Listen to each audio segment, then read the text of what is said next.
What's up, guys? Logic over emotion, and today we're going to do something a little bit different. I wanted to take a second and actually tell my walkaway story.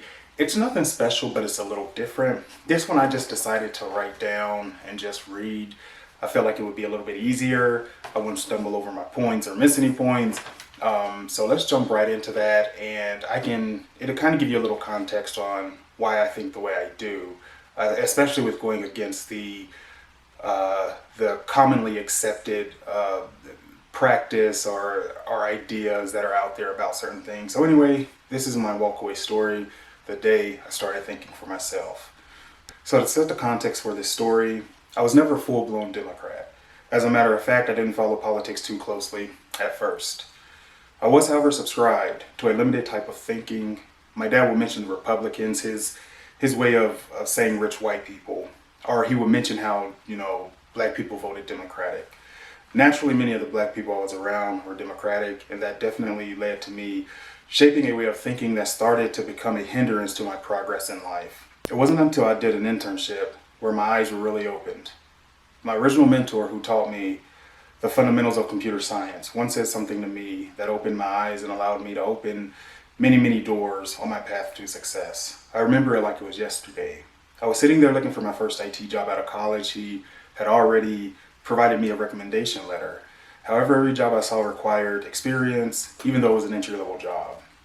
When I brought this to his attention, he just laughed and said these words, which have changed how I viewed everything in life. And I quote, "Those requirements are not requirements. They are merely a wish list. If you are a critical thinker, you can land any job, regardless of whether or not you meet the requirements." So I quickly realized that I had been conditioned to think in a limited capacity, to read something and to take it as truth, to never ask questions. Sad part, it wasn't my family, my friends, or some random person at church, nobody like that. It was an old white man that taught me to challenge what I see and to understand that anything can be negotiated. With this thinking, I've been able to excel. Now fast forward to 2016, where Donald Trump ran for president. I remember at the time watching a lot of CNN. I remember being told what to think versus being provided facts and being encouraged to come to my own conclusion. All their arguments centered around identity politics and a vague reference to a systemic system which hurt minorities. Something that never made sense to me, as I had no issues whatsoever with things like racism. And this is coming from someone who was raised in Alabama. The America they described didn't feel like the America I lived in. I realized that they never used facts, and facts didn't actually exist to support their arguments. I realized it was why they would attack people and try to cancel them. It was at this point I started noticing how much hatred was emanating from the left. It became quite apparent that conservatives were far more tolerant and caring. I started digging into various policies from the two sides and noticed that much of the policy from the left was in fact designed to create dependency on the government and control the thinking of that voting bloc. The Democrats were more concerned with giving me a fish instead of teaching me how to fish.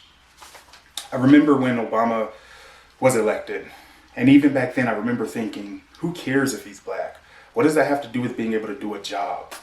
So as the campaign for the presidency went on, it seemed that Democrats just insisted that Trump was racist with no proof, while displaying all the characteristics of racism themselves. It started rubbing me the wrong way. From there, it only took a short while before I realized that the left was built on lies, hatred, racism, and identity politics.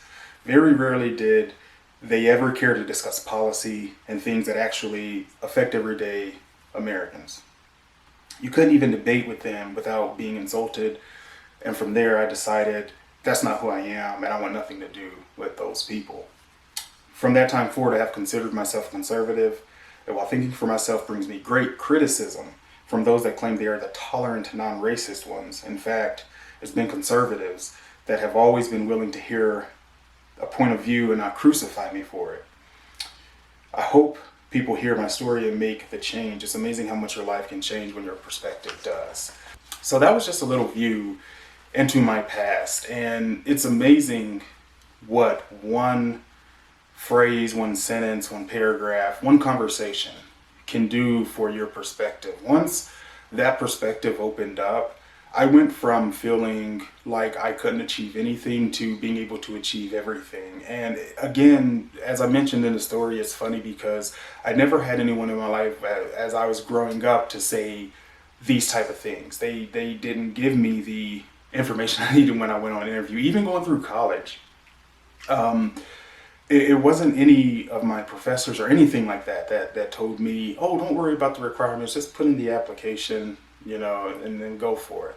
And again, it wasn't until I had built a relationship with an old white man, and he was teaching me all the IT secrets, and many of those just weren't even IT related. Honestly, it was just knowing how to navigate life in general, from a perspective of having certain wisdom. And through that, he led me to accomplish great things at that time, and to open doors to more great things. And to this day, uh, I will always call him my original mentor. I have quite a few, but I don't think anyone shared anything as groundbreaking as that. And we had many conversations after the fact of what he said and how you should always challenge the status quo. You should always think for yourself. Critical thinking is what IT is basically built on. It's what we do every day. And he said that same value that you can bring to an IT department will get you places in life if you're willing to use it. And that's in everything, whether it be politics, running a business, whatever. Being a critical thinker, because with the way money runs the world and controls things, you have to be able to think for yourself, because people will always be trying to control you, to exploit you. And like I said, that's what the Democrats do day in and day out. And from there, I just did not want to be taken advantage of, any longer. And like I said, even though I wasn't a full-blown Democrat, they had indoctrinated me in a way. I was, through school and all that, to condition my thinking, where had I not had that mentor and got into politics, I probably would have fell in on the wrong side. And it would have taken me, obviously I would have come to the realization, right, but it would have taken me a while. And so I just wanted to share that with you guys, because obviously my channel is Logic Over Emotion. It's based on critical thinking and individual thinking. And you guys aren't going to agree with everything I say. That's the point, right? Is to have open dialogue so that we can actually discuss things. That's the whole point of this channel. This channel is not for me just to say this is how things are, right? It's to challenge what we hear, what we see, and for the opportunity for you guys to bring forth points that I may have missed or have not seen, or just different perspectives that help us get further in our acquiring knowledge, and hopefully in us stopping the left from doing what they're doing. But anyway, that's it for this one, guys, my walkaway story. I hope you enjoyed it. I hope you took something away from it. As always, guys, make sure you share the video, like the video. If you're not a normal viewer here at Logic Over Emotion, consider hitting that subscribe button. We'd love to have you, because here we bring the hard truth while others are busy virtue signaling. So you guys know what it is. I'm going to go ahead and get out of here. It's a beautiful Monday morning. Time to start some work. You guys take care.